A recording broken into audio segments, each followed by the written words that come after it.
Summer Game Fest is hitting hard. We got a whole bunch of cool stuff to look at. Hi folks, it's Falcon, and today on gameranx, the 10 biggest announcements from Summer Game Fest 2024. Starting off at number 10, it's Slitterhead. Now, this was technically announced before, but this is the first we're actually seeing anything from it. And this game is absolutely, totally nuts. So they gave us a gameplay trailer, and when we say they gave us a gameplay trailer, we mean it. This is not a narrative trailer. It doesn't explain anything, but you completely get what the game is from it, which is cool. Honestly, I haven't seen a game developer really let the gameplay speak for itself to this extent in quite a while. And aside from the body horror stuff, which, I mean, that is a divisive genre of visual, kind of take it or leave it. A lot of survival horror people like it, a lot of other people don't. But the gameplay is actually pretty interesting looking. You're an entity that kind of possesses people. It's called a hyoki. You have no memories and only one purpose to exist, and that is to,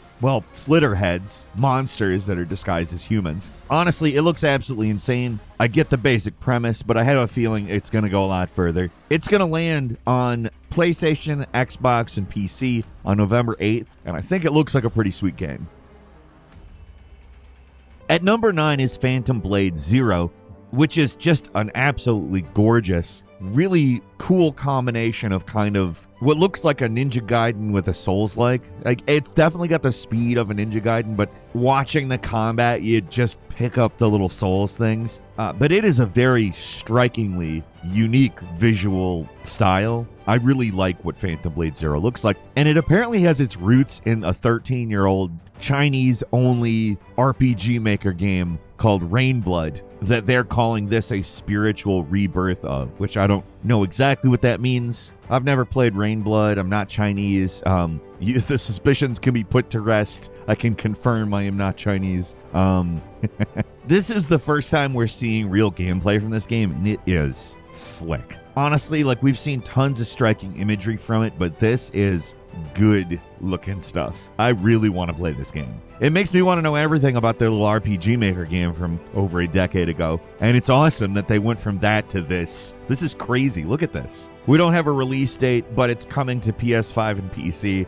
Possibly this, I hope this year. I want to play it. Look at it. At number 8, another 13-year-old game called No Room in Hell is getting a sequel. I don't know if you remember No More Room in Hell. It was kind of a Left 4 Dead-like.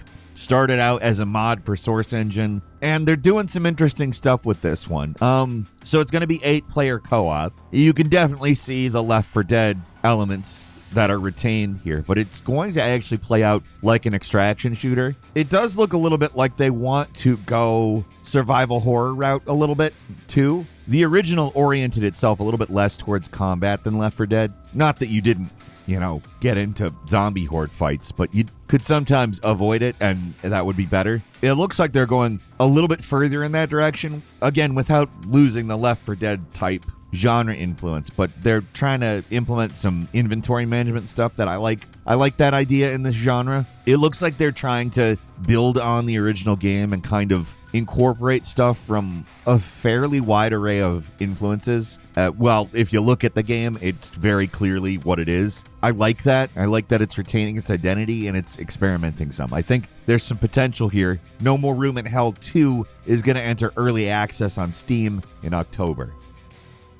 At number 7 is the announcement of the release date of a game called Once Human, which the developers describe as a supernatural multiplayer open world survival game. And looking at the trailer, they've done a lot to make this not look like a standard. I mean, you know what a survival game is at this point, and this doesn't look anything like that.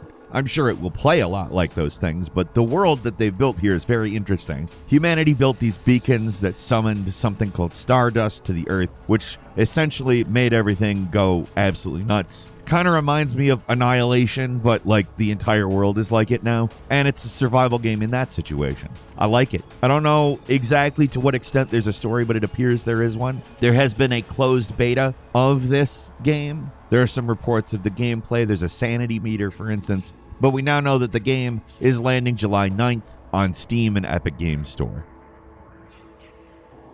At number 6 is LEGO Horizon Adventures, which is I mean, I don't really know what to make of it. It looks like a pretty good game. It's very much got the Lego movie look to it, which is nice because that's the good Lego look. Sometimes you get games that lean close to that. Sometimes you get games that lean away from it. Probably the most notable aspect of it, though, is that it is coming to the Nintendo Switch, which is, some quality trolling on Sony's part. Microsoft having to consider putting their games on PS5 because it's more successful. And Nintendo is like, yeah, we could put our game on any platform we want, including the Switch. Because it's a Sony IP, guys. But that's also a source of kind of like a question for me. Like, what is this? Normally, Lego games are like stuff that is enjoyed by the whole family. Big movies, franchises, cartoons, Star Wars, DC, Disney stuff. Horizon seems like an odd choice.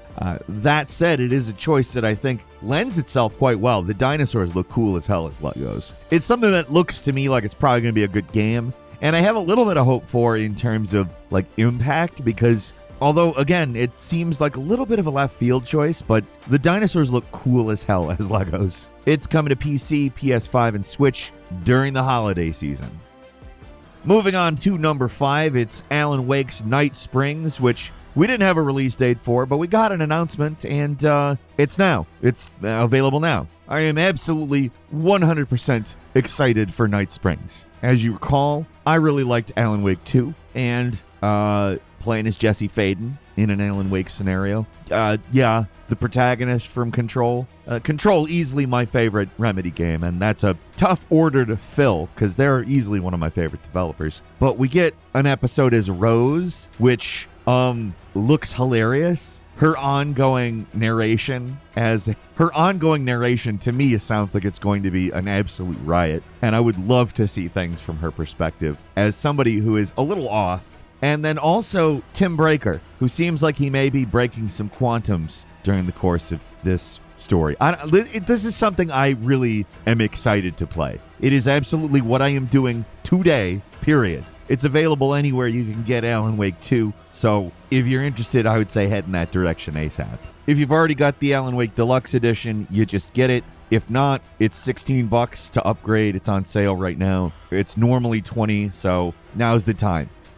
And number 4 is Batman Arkham Shadow, which is a VR Batman Arkham game not developed by Rocksteady, and weirdly enough, it looks pretty interesting. I think if you had told me that this was going to be something before we got Suicide Squad and Gotham Knights, I would have been like, I don't know about that. But I think we had to be shown just how bland it can be in not VR and have it handed to a developer that has some experience with some pretty good VR stuff. The developer Camouflage previously did the Iron Man VR, and that's actually a pretty good VR game.